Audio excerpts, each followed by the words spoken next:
y fue estudiar la relación existente entre la ciencia y la fe.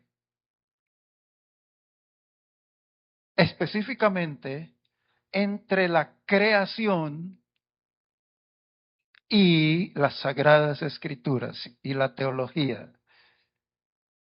Así que por eso voy a hablarles de ese tema, acerca del cual pues he compartido eh, por la voz y por medio de la pluma. Vamos a hablar de la creación. Vamos a tocar ese tema en uno de sus importantes aspectos. El célebre filósofo y agnóstico francés, que ustedes deben haber oído mencionar o haber leído acerca de él, Voltaire. Voltaire se encontraba en una ocasión en una reunión de celebridades. En su época, hombres que como él se ufanaban de ateos, de incrédulos, y se burlaban de la religión. El mismo Voltaire presidía la reunión. El tema que trataban era el de la creación. Ya casi habían alcanzado el consenso unánime de que Dios no existe y de que el mundo llegó a existir por sí solo, como muchos de los sabios entendidos, sabios de nuestro mundo, considerados como tales por la humanidad en general, pues piensan de la misma manera. Pero de pronto Voltaire se quedó sumido como en un profundo silencio. Y sus compañeros, después de romper la sorpresa, le preguntaron que compartiera con ellos qué pensaba sobre el asunto en cuestión. Y él, con su atención fija en un reloj que colgaba de la pared y que precisamente en ese momento marcaba la hora, les dijo: cuanto más contemplo ese reloj,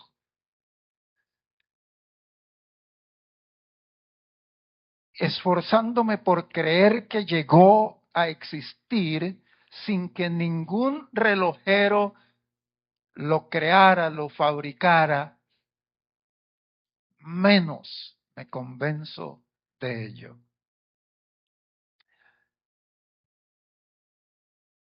Y tenía razón. ¿Están de acuerdo conmigo, hermanos? Tenía razón. ¿Cómo podía un hombre inteligente, aunque incrédulo, pero era inteligente, sabio por los estándares de este mundo, convencerse? No era posible. Porque si una sencilla pieza de ingeniería humana, como lo es un reloj, ya sea de pulso, de pared o de cualquier otro diseño, puede llegar a existir por sí mismo sin que nadie lo forme, lo cree,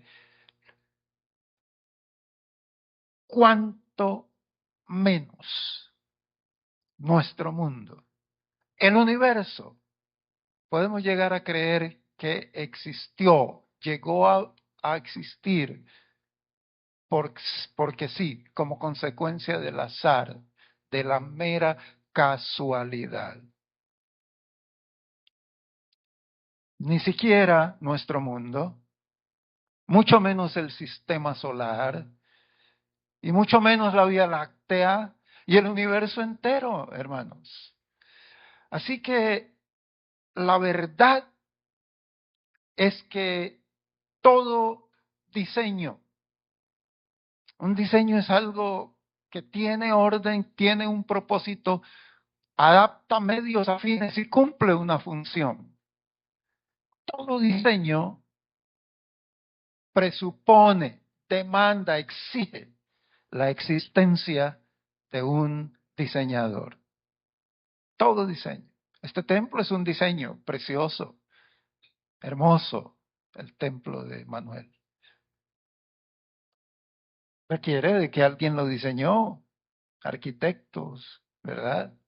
Y luego fuese construido, edificado. Así que, amados, ¿cuál ha sido el problema nuestro? Hablo ahora como ser humano, aunque no estoy incluido en los que no creen en la creación, pero digo, el sistema nuestro como humanos, ¿cuál ha sido? Que hemos ignorado lo que ese creador mismo nos ha dicho. Él ha hablado y lo ha hecho a través de su palabra. Y si cualquiera de sus hijos en este mundo quiere aceptarlo y reconocerlo, y hermanos, si ustedes si pueden pasar aquí abajo y para que miren aquí al frente y lean con este servidor y con nuestros hermanos lo que vamos a leer juntos. Así que ese creador se ha revelado en su palabra y en el libro de los orígenes, Génesis, que eso es lo que Génesis significa. El libro de los principios, él dijo las primeras palabras a través de su siervo Moisés, quien lo escribió. Esa declaración incontrovertible. En el principio creó Dios los cielos y la tierra. Oh, hermanos queridos, el problema, ¿saben cuál es? Que el ser humano se ha olvidado de su creador. Y por eso el Señor dice en Deuteronomio, el libro de la segunda ley, 32:18, de la roca que te creó te olvidaste, te has olvidado de Dios tu creador. Y por eso invita a sus hijos, más adelante, en los tiempos de Salomón, libro de Eclesiastés o el predicador, con esta admonición, acuérdate. ¿De qué se acuerda uno? De lo que ha ¿qué? Olvidado. Acuérdate de tu creador, ¿verdad? Y recomienda que se haga desde los días de la juventud. Y en el Nuevo Testamento, Pablo, el más prolífico de los escritores del Nuevo Testamento, escribiéndole a la iglesia que estaba en Roma, hablando del tema de la creación, en el capítulo 1 de esa carta de esa iglesia que él nunca llegó a visitar en persona, les dijo por escrito que los seres humanos del mundo se creen sabios y en su supuesta sabiduría cambiaron la verdad de Dios por una mentira, honrando y dando culto, o sea, glorificando a quién o a quiénes, a las criaturas. El ser humano está dispuesto a glorificar criaturas y acabamos de ver algunos los que estábamos al frente y de oír todos ustedes un grupo de personas numerosos detrás de una criatura humana, una imagen. En ella han puesto su fe y recorren kilómetros detrás de la hechura de sus propias manos. Así que aquí tenemos una ilustración visible y audible de lo que Pablo quiso decir. Han llegado a adorar a las criaturas antes que al Creador, el cual es bendito por los siglos. Amén. Y cualquiera que esté vivo y crea en el Creador no puede contener ese amén en su pecho, no puede. Amén, porque solo Él merece la gloria. Pero es que en la medida en que las teorías humanas, tales como la de la selección natural, que en lenguaje común y corriente es la evolución para nosotros, hermanos, pero es la esencia de cómo funciona la evolución para los hombres de ciencia, le llaman selección natural. La naturaleza sola selecciona quiénes van a sobrevivir. La supervivencia del más apto. Y los menos aptos se mueren. ¿Sí? Esa es la selección natural. Esa creencia, esa filosofía en la mente de los inteligentes, de los profesores de nuestros hijos en las universidades, que son a los pies de los cuales ellos se sientan a recibir cátedra, cuyas mentes están todas vendidas a la evolución, con muy contadas excepciones,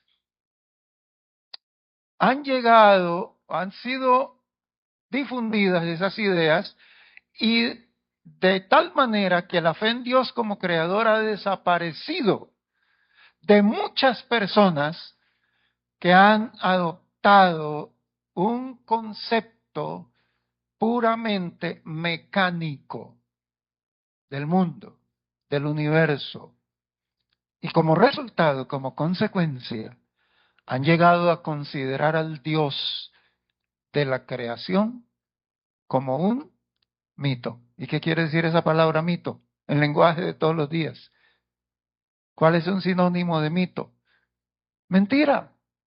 Han llegado a considerar al Dios creador como un qué?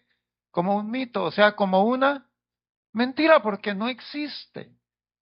Hoy le enseñan a nuestros muchachos en el colegio y ya desde la primaria que Dios no existe. Dios es una creación de los seres humanos. El ser humano se inventó a Dios. ¿Ah? Ahí es donde estamos en el mundo del siglo XXI. Así que, hermanos, tenemos razones poderosas para rechazar esa teoría de la evolución, que enseña, en resumen, que el mundo se creó a sí mismo, ¿verdad? Se fueron formando las partículas más pequeñas. Átomos se unieron a átomos para formar moléculas y moléculas a moléculas para formar células. Células se unieron a células para formar órganos y así sucesivamente hasta llegar a sistemas y organismos vivos, cuerpos de personas, de animales, sin que Dios interviniera. Esa es la teoría de la evolución que la mayoría de las personas supuestamente entendidas de este mundo. Inteligentes sí lo son, creen y aceptan. Y miran a los que creemos en el Dios creador como gente de menos conocimiento, los miran hacia abajo, gente ignorante que no sabe lo que nosotros sabemos y hemos llegado a descubrir. Pero yo quiero compartirles tan rápidamente como el tiempo me lo permita algunas razones por las cuales, a pesar de todo esto, ¿quién les habla? Sigue creyendo con toda su mente, con todo su corazón, con todas sus fuerzas, como dijo Jesús, que Dios es el creador. Amén. Me alegra ese amén, porque ese amén me dice que ustedes están conmigo, que estamos en la misma página, como dicen, ¿verdad? En inglés. We are on the same page. Estamos en la misma página, estamos de acuerdo. Y es que, hermanos amados, hay razones suficientes, pero yo voy a destacar 5 de ellas, por las cuales sigo creyendo que Dios es el creador y que ustedes y yo, como el pueblo escogido y especial de Dios, el pueblo adventista del séptimo día, porque es el pueblo que lo venera a Él como creador, el pueblo que guarda su ley en su corazón, el pueblo que está aquí adorándole hoy y no va a ir a culto a adorarlo mañana, domingo, primer día de la semana, porque es el pueblo que reconoce que Dios es el creador y que Él hizo todo cuanto existe en 6 días y descansó en el séptimo día, y fue por eso que lo apartó, lo puso a un lado y lo santificó, para que en ese día lo adoremos a Él como nuestro creador. Así que, razón número 1, solo la vida engendra vida. Hermanos, solo la vida produce vida. Solo la vida engendra vida. Este es un principio de la biología, de la química, de las ciencias que estudian la vida. Y el principio debajo, detrás y delante de las ciencias biológicas es el de la biogénesis. Bio, esa parte de la palabra, significa vida. Y génesis, como ya dijimos, significa ¿qué? Orígenes. Entonces, el principio de la vida, el origen de la vida, la biogénesis estudia eso y cómo la vida se desarrolla y se diversifica, se multiplica, ¿verdad? Eh, entonces, el principio opuesto, lo opuesto a la biogénesis, es la abiogénesis. La letrica A nada más por delante ya significa sin, ¿no es cierto? Muy bien. Entonces, la biogénesis indica que todo ser vivo nace de otro ser vivo igual a él, o de su misma especie, de su misma naturaleza. ¿Sí? Así que esos leoncillos, nacen de leones, ¿verdad? El oso panda, esos ositos preciosos nacen de papá y mamá pandas, ¿verdad? Las suricatas nacen de papá y mamá que son como ellos. Eso es lo que la biogénesis enseña.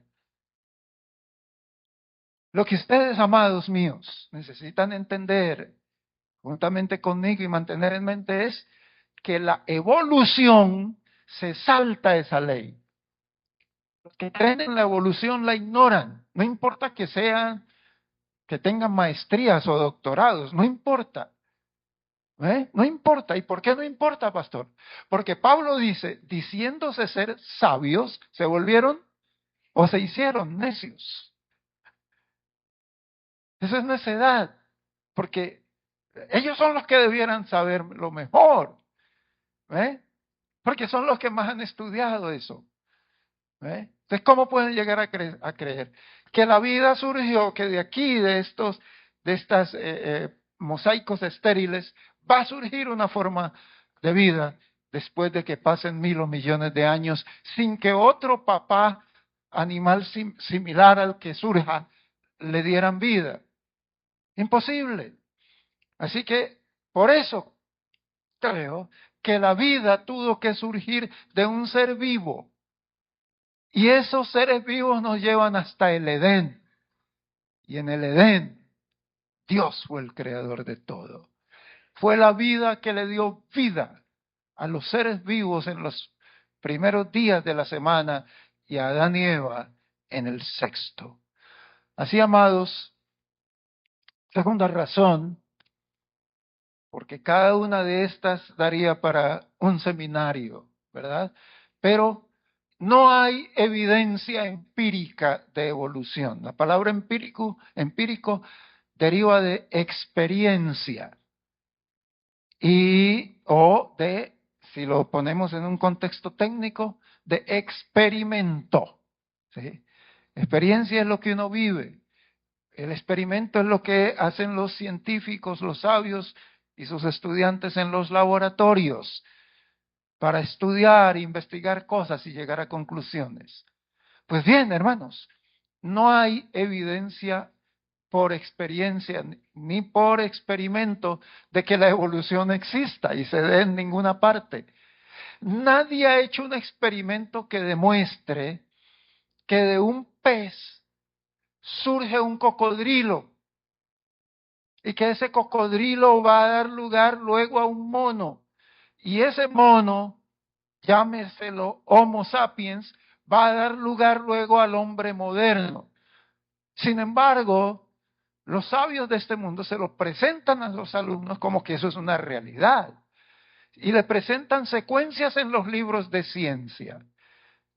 ¿Sí? ¿Los han visto? ¿Alguien ha visto esas secuencias de monos que se van enderezando y de pronto ya aparece el hombre caminando derecho hasta el Homo sapiens sapiens?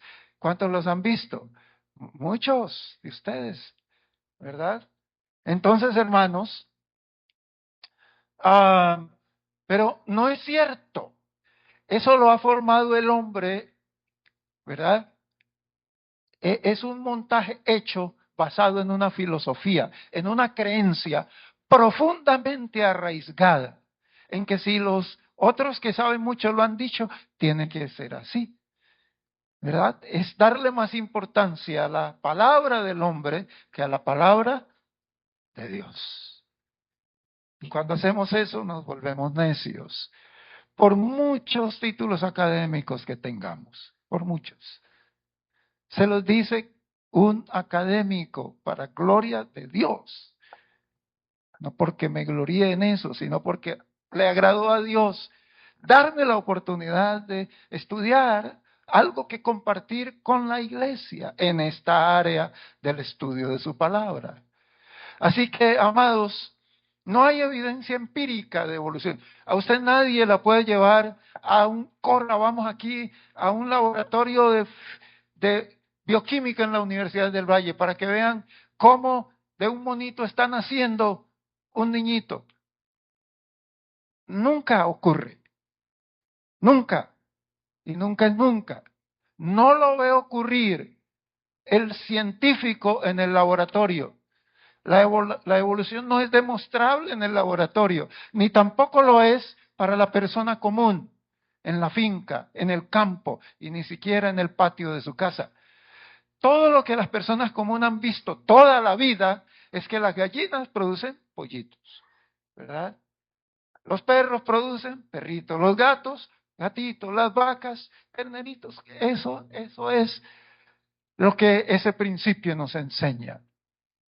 La evolución va en contra de eso.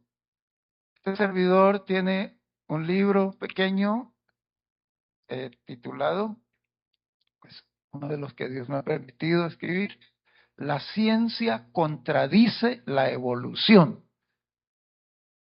Y lo escribí pensando en nuestros estudiantes universitarios, porque ellos son los que están más expuestos a estas ideas en colegios, sobre todo en universidades. Y hasta hace pocos años tenían poco material, ahora hay abundante material de qué echar mano para responder con argumentos que proceden de la ciencia y sostener su creencia en la palabra de Dios. Pero ustedes lo pueden preguntar todavía en Yadpa si hay alguno por ahí en los estantes. La ciencia contradice la evolución. Así que la evolución no es observable para el observador común. Los animales siguen siendo animales. Ninguno ha desaparecido porque se volvió una persona, como enseña la evolución. Se volvió en mono y luego se convirtió en persona.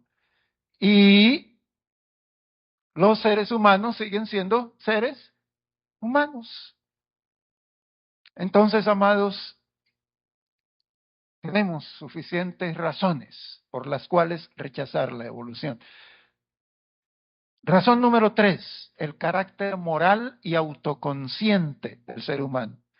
El ser humano es la única criatura moral en este mundo, hablando de nuestro planeta.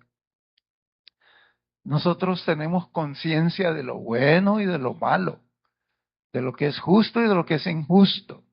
de lo que es verdadero y de lo que es falso. Muchas veces actuamos contra esas convicciones de conciencia, pero lo tenemos bien claro, ¿eh?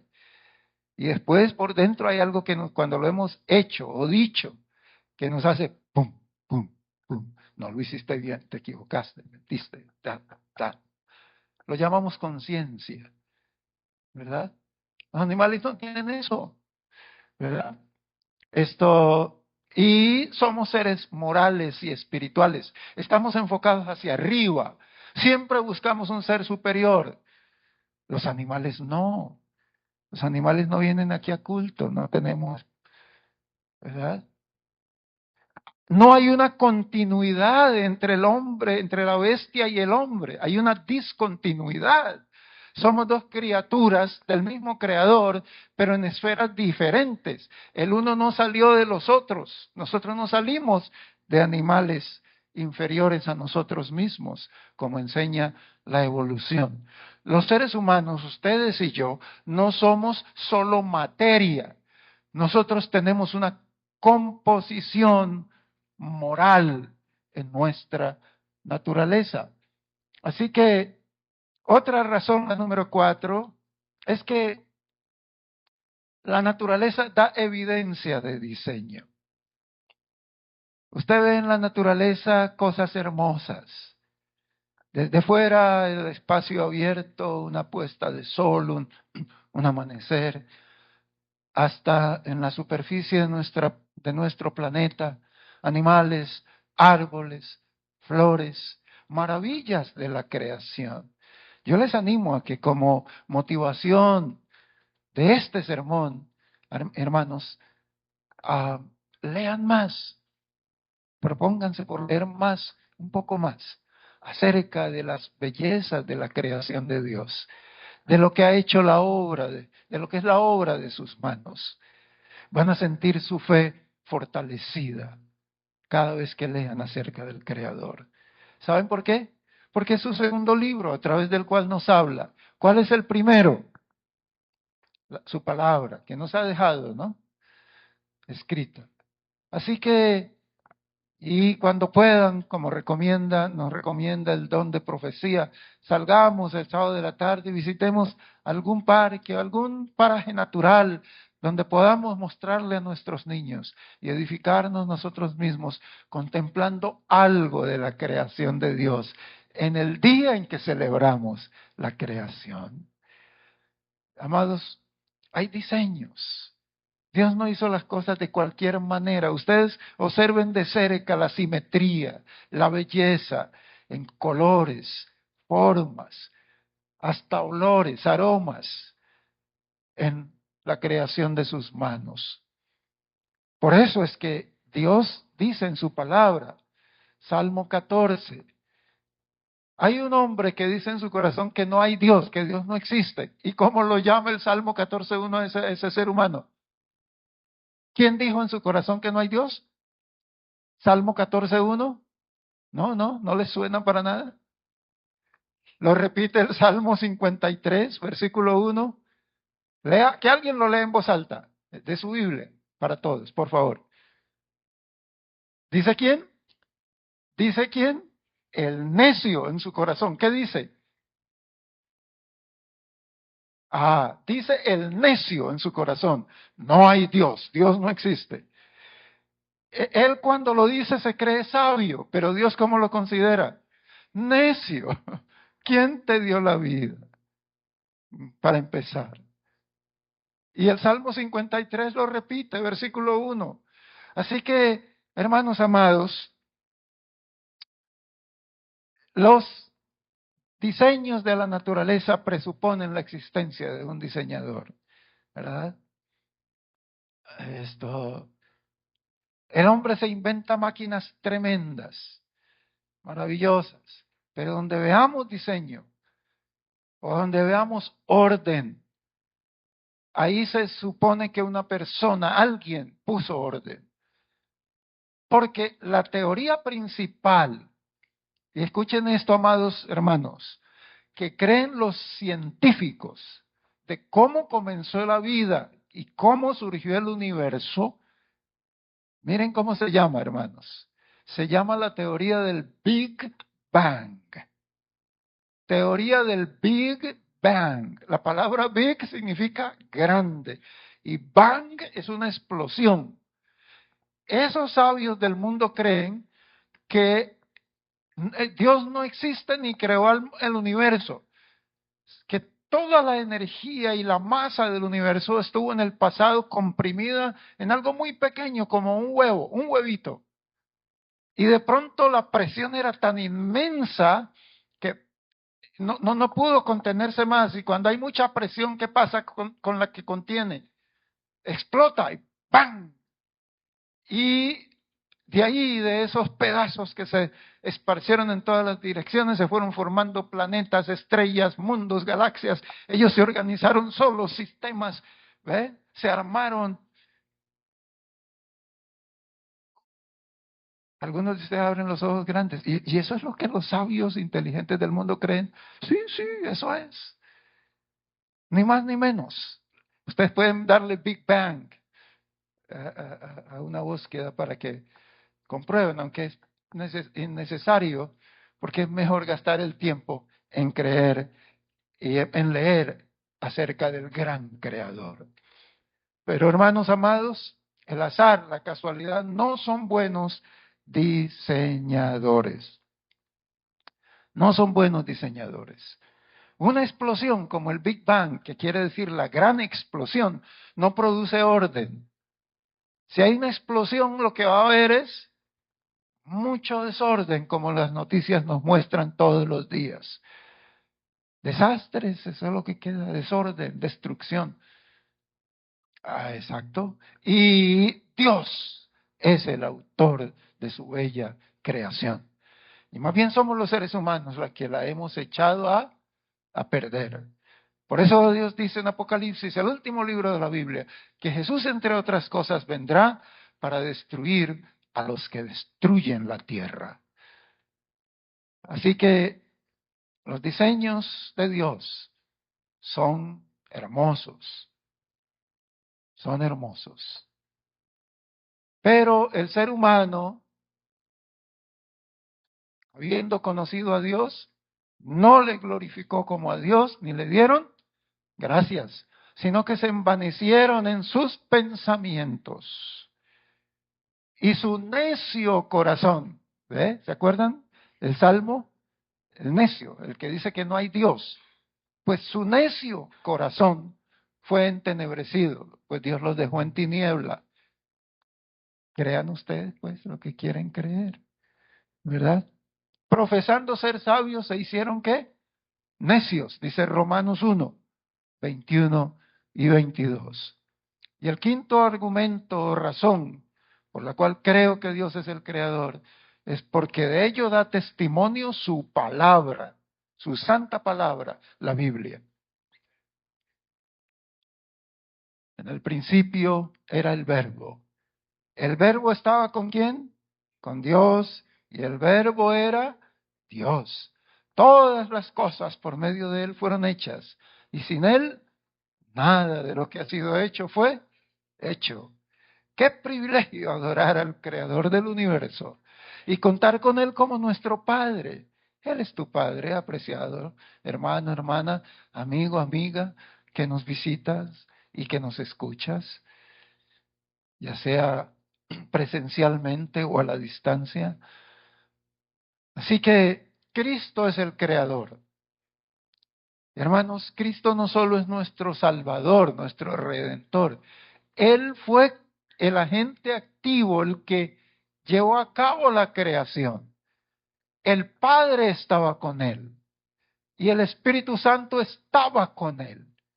Los tres seres de la deidad trabajaron juntos, pero el agente activo ante la presencia del Padre y la obra ejecutora del Espíritu Santo, que hacía efectiva y convertía en realidad la palabra de Jesús, sean los animales, surja la vida,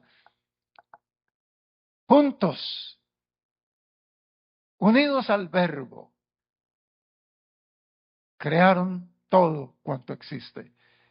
Pero Cristo es la imagen del Dios, allí se me fue una minúscula, debe estar con mayúscula, invisible, el primogénito de toda creación. Y hermanos, la palabra primogénito no significa solamente el primer nacido, como los que enseñan los arrianos, esa doctrina se llama arrianismo, que Cristo fue el primer ser creado, que Dios, el Padre, creó a Cristo. No, ninguno de los seres de la deidad es una criatura. Ninguno. Todos existen desde la eternidad y hasta la eternidad. Porque el Padre es Dios, el Hijo es Dios y el Espíritu Santo es Dios. Solo que son uno, de tal manera que no podemos hablar de tres dioses, de tres personas sí, pero que conforman el único Dios verdadero. Así que, amados, eso es lo que quiere decir la palabra primogénito. Cristo es el originador, el que inició toda la creación. Y lo van a ver más adelante y me van a entender mejor todavía, aquí mismo en esta diapositiva. Porque en Él, en Cristo, en Él quiere decir por medio de Él, fueron creadas todas las cosas, las que hay en los cielos, las que hay en la tierra, ya sean visibles o invisibles. Cristo lo creó todo. ¿Por qué invisibles? Porque Él creó a los ángeles, los principados, los querubines, todo, todo. Adoramos es al Creador. Aquí no estamos para adorar a ninguna criatura. Gloria a su nombre. Todo fue creado por Él y para Él. Y el 17, y Él es Jesús, Cristo nuestro Salvador, antes que todas las cosas. Y todas las cosas en Él subsisten. Es decir, que Él no solo creó y se fue como un padre irresponsable y abandonó. No, Él es el que sostiene su creación. Hermanos, si algo te falta, confía en Jesús. Él te sostendrá. Jehová es mi pastor, nada me faltará. Nuestra fe no está apoyada en personas como la de muchos de los habitantes, tristemente, de este planeta nuestro. Está apoyada en el Dios del cielo, que está con nosotros aquí. Versículo 18, Él es también la cabeza del cuerpo que es la iglesia. Y es el principio y el primogénito de entre los muertos. Noten que aquí se vuelve a utilizar una palabra que, ¿cuál es esa palabra? Primogénito. Quise llegar ahí para mostrarles que la palabra primogénito no significa que Jesús fue el primer criado, el primer nacido de Dios. No, significa el más importante, el que da origen, el que es la razón de. Porque Jesús es el primogénito de los muertos y esto lo podemos entender. ¿Por qué? Porque ¿fue Jesús el primer muerto? No, por supuesto que no. Entonces, primogénito es el más importante, el preeminente. Porque, versículo 19, al Padre le agradó que en Él, que en su Hijo Jesucristo, habitara toda plenitud. Así que, amados, la naturaleza testifica de su Creador. Pregunta ahora a las bestias y ellos te enseñarán. A las aves de los cielos y ellas te lo mostrarán. O habla a la tierra y ella te enseña. Los peces del mar te lo van a decir también. ¿Cuál de todos ellos no entiende que la mano de Jehová lo hizo? Hermanos, los animales no niegan a su creador, más bien aprenden a regocijarse con su creador cuando ven a sus amos regocijarse con su creador. La mascota nuestra que nos regalaron nuestros hijos en un aniversario, Teddy, un Shih Tzu maltés, un perrito, aprendió a recibir sábado con nosotros. Y se regocija y salta cuando nos oye cantar, qué feliz el sábado es, y ladra de alegría. ¿Ve? Pero nunca las criaturas de Dios, menos inteligentes que nosotros, niegan a su Creador. Porque como dice Job, el sabio Job 12, 7 al 10, en su mano está el hálito ¿de quién? de todo ser viviente y también del género humano. Y ustedes y yo, hermanos, estamos llegando aquí al final de nuestro tema porque es importante no terminar sin recordarnos que ustedes y yo estamos llamados a proclamar al mundo que Dios es el creador. Cada vez la gente se aleja más y más de Dios, ¿verdad? Y cree menos y menos en Dios. ¿Y saben ustedes por qué este mundo va de cabezas hacia su destrucción? Cada vez más desorden, cada vez menos confianza en nada ni en nadie, cada vez más inmoralidad, cada vez hay más corrupción. Y de eso hablan los altos mandos del gobierno, no solo los de los negocios de las esquinas, ¿verdad? Yo, yo le decía a un taxista, me gusta conversar con ellos cuando me hacen carreras. Un señor que está buscando a Dios en su desconocimiento de la verdad. Hablaba de la inmoralidad. Yo le decía, sí, es que parece que la cantidad de moteles en Cali va a llegar a superar la cantidad de las casas de vivienda. Uy, hermanos, este mundo va de cabeza hacia su destrucción. Pero ¿saben cuál es la razón? La leímos al principio. ¿Se han olvidado de quién? De Dios. Saque a Dios de su conciencia y vamos a terminar como los animales, por instinto. Simplemente porque me gusta, no porque sea bueno, porque sea correcto.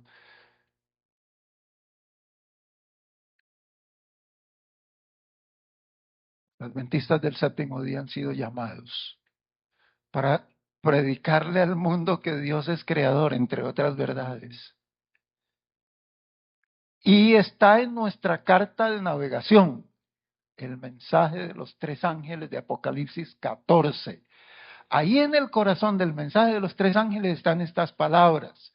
Vi volar por medio del cielo, dice Juan, el vidente de Patmos, a otro ángel que tenía el evangelio eterno para predicarlo a los habitantes de la tierra, a toda nación, tribu, lengua y pueblo, diciendo a gran voz, temed a Dios y darle gloria, porque la hora de su juicio ha llegado. Y ese ángel representa a quién, a ustedes y a mí, al movimiento del pueblo remanente que sigue proclamando que Dios es creador.